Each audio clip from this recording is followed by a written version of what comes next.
Hi Internet, it's me again, and I just wanted to talk to you today about a game I played for a little bit called Pac-Man and the Ghostly Adventures.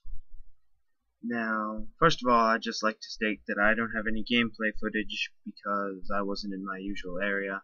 I was unable to sort of sit and play it where I normally do and absorb the entire experience of the video game, so this is going to be kind of a short review, kind of rather to the point about the first impression.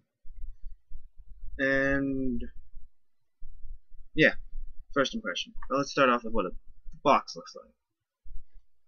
Pac-Man, two female ghost, male ghost. Not all bad. Comes with a glow-in-the-dark poster. Open that up. Wow. First of all, the game is not in here. That is mostly my fault. And this is what it looked like when I opened the package, took the plastic off. This thing came flying out at me. No booklet, nothing. Just a little warning inside the plastic. Put it on the inside of this label. But let's check out this poster really quick. We get Pac is back. Pac-Man and the Ghostly Adventures. That's pretty snazzy, if you ask me. Pretty snazzy. Now, according to the back of this box, this is a Pac-Man platforming game based on the highly anticipated Pac-Man and the Ghostly Adventures animated series. This is based on a TV show that hasn't even come out yet. I don't even know where to begin on that. But we'll save that ridicule for later. Okay. Now, be helpful if I didn't drop the box. Now, the story behind Pac-Man and the Ghostly Adventures. I really would be able to tell you, honestly. I listened to about the first 2.5 minutes. Maybe not even that much. Maybe, well, that's 2.5 minutes is way too long. First 45 seconds of these characters on the cover chatting away about how they're looking for Professor What's-His-Face. I don't even remember what his name was. It was something like Professor Berry or Professor Grape or something like that. They're looking for their professor, and I just couldn't get over how terrible the voices are. I mean, the game is called Pac-Man. The main character should not sound like a 10-year-old girl. It's just my opinion. Take it with a grain of salt, but he should not sound like a 10-year-old girl. He is Pac-Man.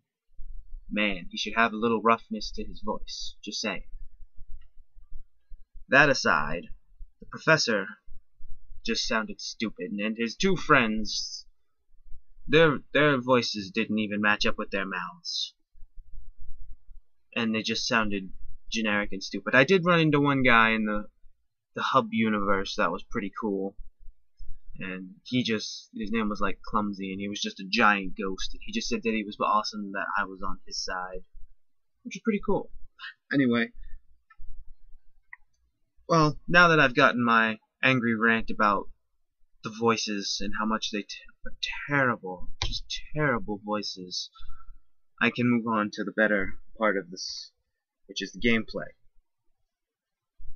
Gameplay. That's where really this game shines. It's really, in my opinion, a hidden gem. Because as much as the story is unknown to us because we can't bear to listen to the chalkboard scratchings that they call voices, I'm just dropped in the middle of a giant 3D platformer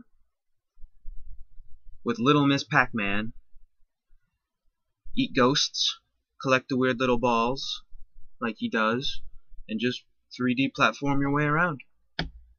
Pretty cut and dry. Aside from fucking Professor Snape putting his 2 cents in every 5 seconds about what I needed to do and how I needed to do it, it's pretty cool. It's all level based. It's kind of like a board game. Actually, it's kind of like Dragon Ball Z Budokai 2, where you do the different levels by going through the board game. No, nothing like that at all, because that's what the main game is like. You know what? Forget I said that. It's like any other video game where you have to go from. It's like any other 3D platform almost. It's a board game, heads-up universe, which you get to by accessing it through a school. And in the school is a hallway where you get a bunch of video games, but I didn't get to access any of those video games because I need to collect more bananas and pineapples. Go figure. You'd think I'd needed to use the coins I collected in the first 2 levels. Silly me for thinking logically. I mean, this is Little Miss Pac-Man. But other than that, the gameplay was nice. Controls were nice. Excellent almost. Almost. Some minor controls with the camera here and there, but other than that, they were pretty good. Gameplay. Fun. Brain dead. It was a simple game. It was, again, first 2 levels. I only played for 20 minutes.